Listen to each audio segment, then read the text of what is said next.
एकनाथ खडसे यांच्या घरी चोरी झालेली आहे। महत्त्वाची कागदपत्र, सीडी आणि पेनड्राईव्हची चोरी झाली आहे। घरात नियोजनबद्ध पद्धतीने चोरी झाली। एकनाथ खडसे यांनी सरकारवर आरोप केलाय। खडसेंनी पोलिसांवरही निशाणा साधला। ह्या ज्या निम्मे सीडी होत्या ह्या एका कोनाड्यामध्ये ठेवलेल्या होत्या, कोपऱ्यामध्ये सुरक्षित। त्या जेवढ्या सीडी आहेत तेवढ्या त्या ठिकाणी राहिलेल्या दिसत आहे। खालच्या मजल्यावर जे कागदपत्र होते ते कमी महत्त्वाचे कागदपत्र जेवढे आहेत तेवढे जसेच्या तसे आहे।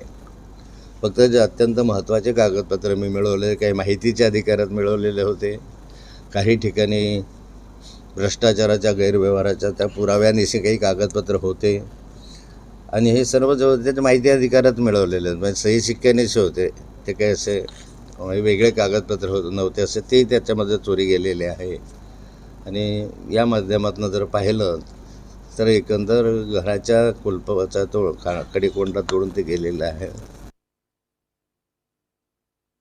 मला असं वाटलं नव्हतं की आपल्या घरामध्ये चोरी होईल, कारण माझा पोलिसांवर विश्वास होता।